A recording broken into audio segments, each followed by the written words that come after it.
tell y'all, I do believe they're starting to settle in just a little bit. No longer running away as soon as I show up out here.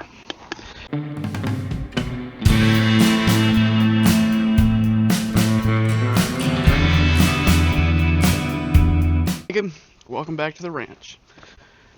This time we are committed to getting the goats out in the rotational setup. If you've followed our Facebook page for any time, you'll probably recall that towards the end of last year we put together this setup for the goats in order to get them down into a portion of the property that we hadn't been on up until last year. And it was a way for us to have water and security around the goats and move them daily back in that pasture to see what effect they would have on both the pasture and what effect the pasture would have on the goats. And that ended up pretty well. We moved them out into the portion of the year when all the grass had pretty much gone into being non-productive, but they were still able to get a lot of forage out of it and get a lot of nutrition. But this time around we're going to have to change this up, and we're going to move all of that rotational equipment into our 24-foot livestock trailer that we've named Bertha. Now, unfortunately, this trailer has become a little unsafe for hauling over the road, so we're going to turn it into a portable setup for them. But first, I need to get some more food opened up for these guys. Because we've been so late in getting the herd moved into their rotational setup, I've had to just open up the south pasture for them so that they could go out and get food, and that I wasn't always putting out feed for them. But as you can tell, they've eaten down all of the browsing material that they would normally eat from, and it's just pasture grasses that are left, and they don't typically like to eat that. They're going to be looking for more leafy material.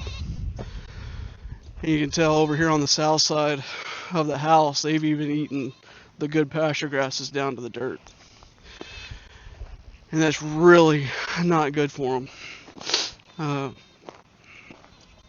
One of the downsides to leaving them in a permanent pasture setup and not moving them and stepping them through it is that they become much more susceptible to worm loads. And I talked in our last video about moving some of the herd over to my parents' property, where we move all those that are, that are needing a little more care. And we moved them, and a lot of that is because we've left them in one spot too long, and they got their worm load up a little bit higher. So I'm going to take you over here and I'll show you where we're going to open up to get them access to more feed while I get their rotational rig set up. You may have seen this in an earlier shot, but this here is the driveway and entrance to our property. And one of the nice things about this is where a lot of the runoff is from the higher portions, both out in the field and then up by the house. So a lot of water runs down here, and you can definitely tell that there's a lot more forage down here that the goats can take advantage of. Granted, a lot of this is Johnson grass, but you have to be really careful and make sure that it's not in a stage that it's going to be poisonous for them. But right now, we're not in a drought, and with the recent rains, it should be good enough for them to get some good nutrition out of. So what I'm going to do is I'm going to work on getting the electric netting set up. I've got to come down here and mow some lanes so that the fence isn't grounding out on the grass. And then we'll get the goats down here and let them eat it down.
Well, looks like the camera decided it was too hot out here. So don't really blame it. But we did get the rest of the fence up.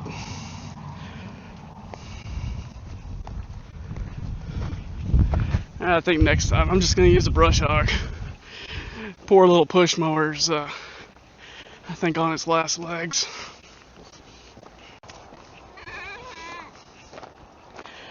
Definitely have an audience.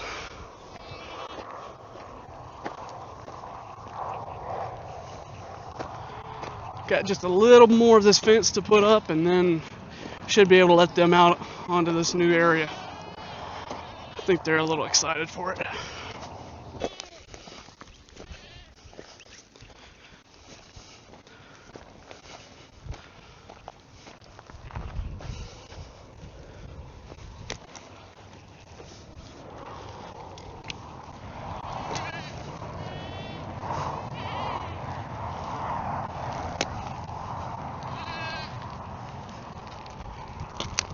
Did I mention you don't want to forget to take this off?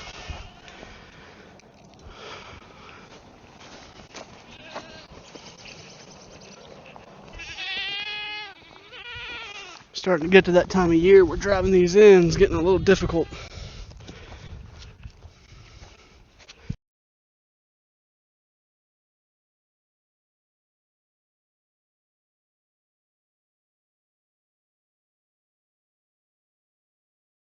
Come on, goats. Ah!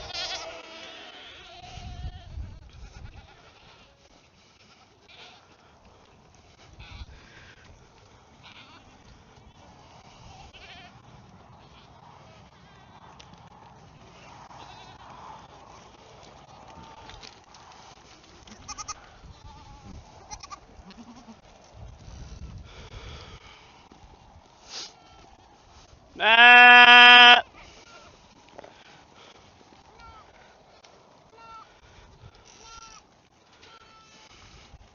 Look out, goats.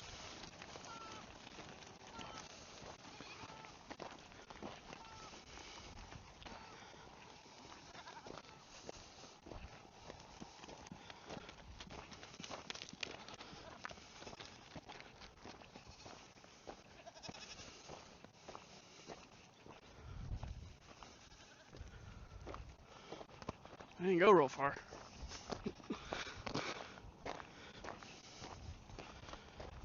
Alright. So I'm going to jump off this netting onto the fence and it should be good.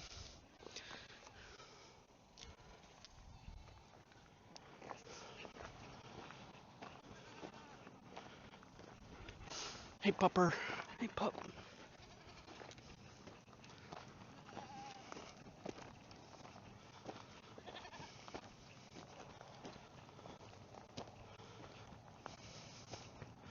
I should hold them over for a bit until we get them in the rotational rig.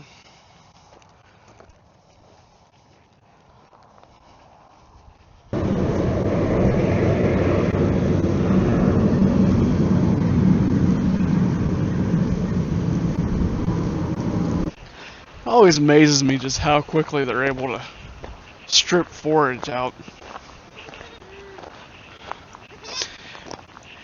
It's the next morning, and I got a few hours before I need to be in town for an appointment. So, I'm going to try and see if we can get some work done on the trailer.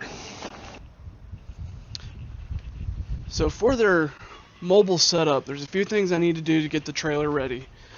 One, we still have a lot of the horse mats in here from whenever we were hauling livestock. So I need to get those out, get the interior cleaned out. We just recently put brand new tires on this trailer, and we don't want to set it out in the pasture on new tires and let the tires rot. So I think what we're going to do is we're going to pull these tires off, put them on the flatbed that we use, and then the extra set of tires will go into storage, and that way they're not sitting out in the pasture going to waste. And then lastly, we can load up the water as well as some of the materials that I'll need for rotating the electric fence to the pasture. So let's get started.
got the mats out of here and most of the debris cleared out. I've got the water tank mocked up in place. Decided to go ahead and use the standby tote instead of the one out of the bed of the mobile water that we used last year, because I want to keep that as a little fire fighting unit if I can. So what I need to do here, I'm going to rob the water hose spigot off the other tank, but I'm going to have to put a hole in my nice pretty flooring to get the water hose through to run out to the water trough. I got to get that done and then mock up where I'm going to put the battery and solar charger for the electric fence. So let's get after it.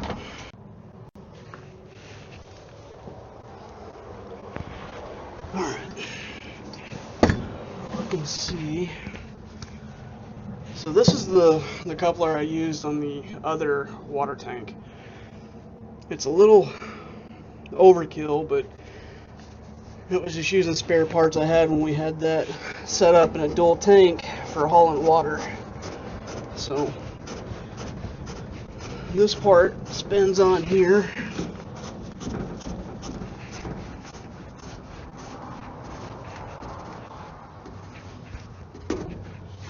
And your hose spigot is just a friction fit into there.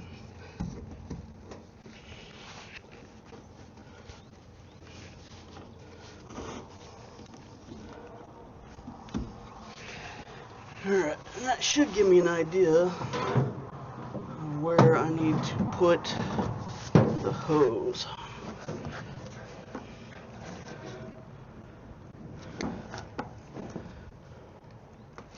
It's going to be a bit tight to get it any closer than that, so I'm just going to go through this board for the exit. Okay, so I've got the hole cut out and the hose connected. What I'll do is I've got this running down just to the ground right now, but I'll coil it up and attach it to the side of the trailer so it's out of the way while we move.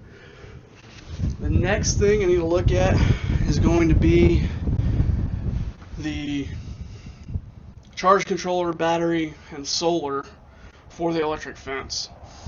And most likely I'm going to put it over here in this corner by the escape door, so if I need to get in here and service it, it'll be a quick access.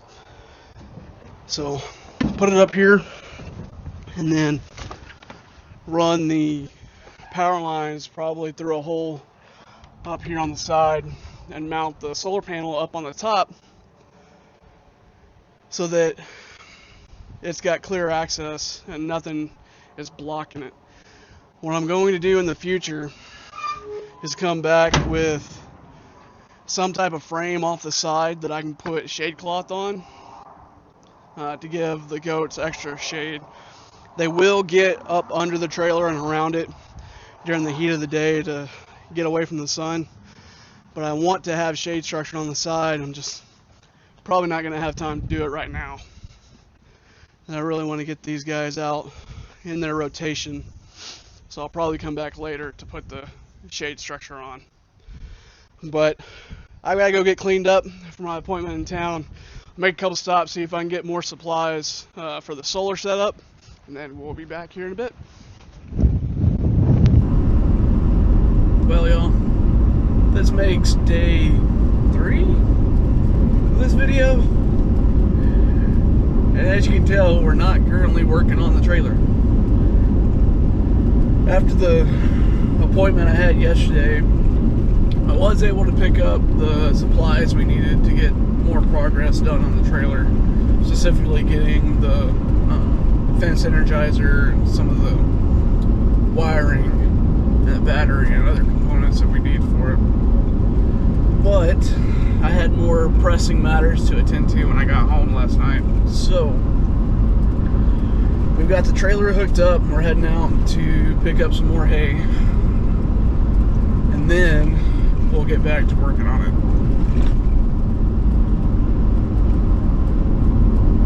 Never can seem to have enough hay.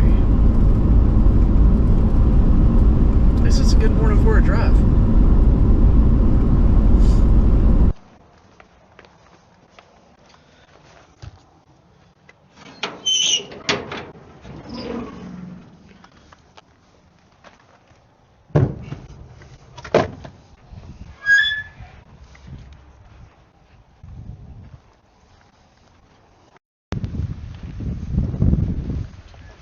Sorry, Blue. I kind of need this.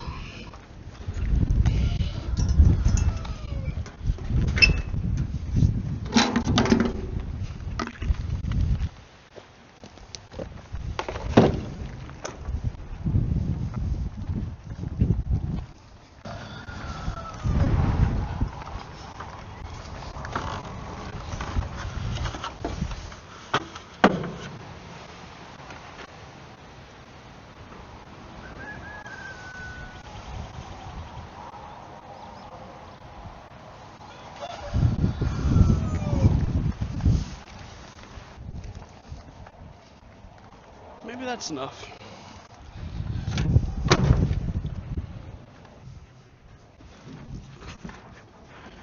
Alright, got the hay taken care of. Let's see if we can get the electrical portion of this trailer put together. Alright, so what I'm thinking, should be able to store everything right here, and then I can use these convenient holes to run the electrical out.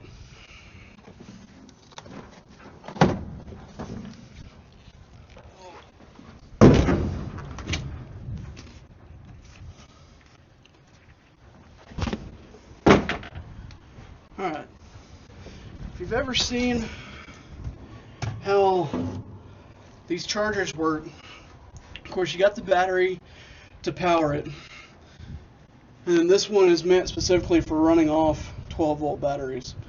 So hook these up to positive and negative, and then your fence will plug into the ground here, and then the fence itself plugs in on the red side or the hot side. Now I do have a solar panel to put with this, however I do not have a charge controller, which to do this right you need a charge controller in line to keep one from draining your battery too low and two from overcharging the battery. Now this one does have a controller for the panel itself that'll keep from overcharging the battery, but it won't stop the fence from fully depleting the battery, which should not be an issue in this case. But I'm going to get a charge controller on order so I can hook this up right, but this will get us by until that gets here.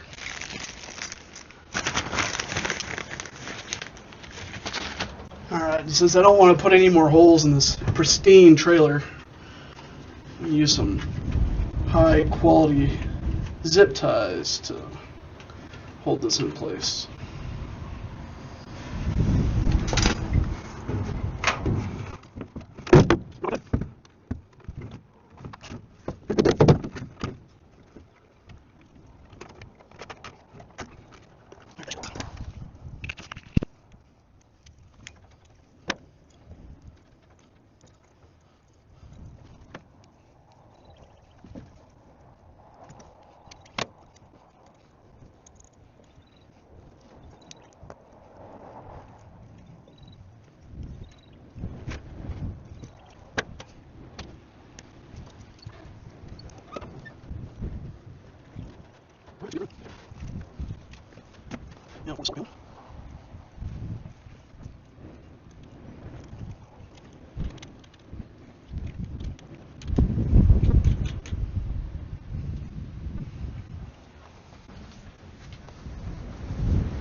Now be sure when you're tightening these down you use the right tools.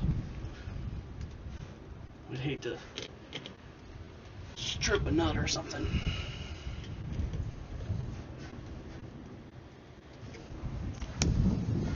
Alright, I'm going to head back outside and see if I can find a place for the solar panel.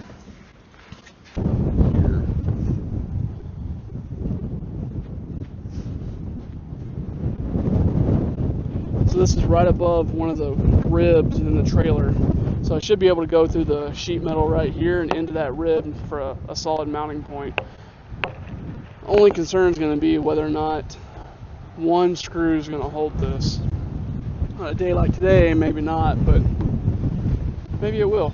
because I would like to be able to rotate this so it can line up with the sun depending on where we're at.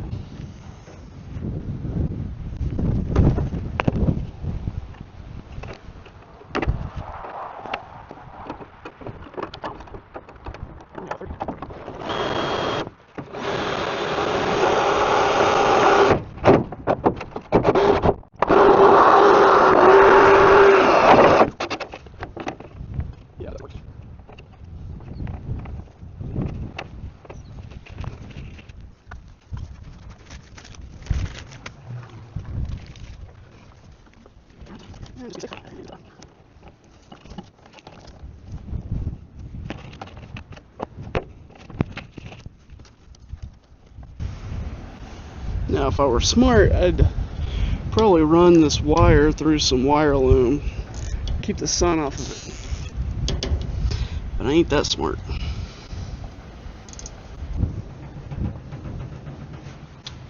Alright, so this is the other end of the wire coming off the panel. Just plug it into this adapter. We should be good. Just double check this.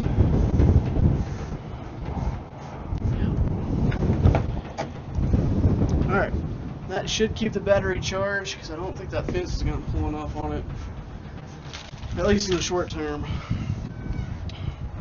to pull it all the way down. Alright, let's get the fence wire run. Alright, for the wire running outside, I'm going to use this. This is a double insulated 12 gauge wire, which should keep it protected from the rusted out holes in the corner that I'm going to run it through. But I'm going to bring this in, tie it into the fence charger, and then probably just tie it to the side of the trailer so I can clip jumpers onto it to run out the electric fence for the netting.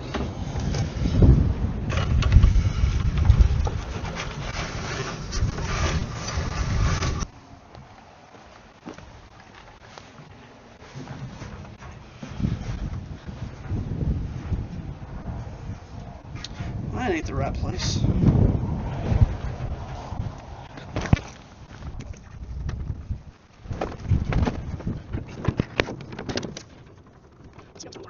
All these have pass-through slots and bolts. What? It's only the top. That's awesome. Wiring's really good. Way out here on your client, but a little bit with.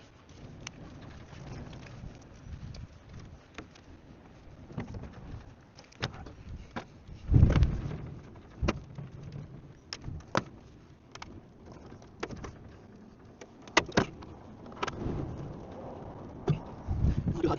Good.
Alright, you can see here on the underside, this is where I came through from up above.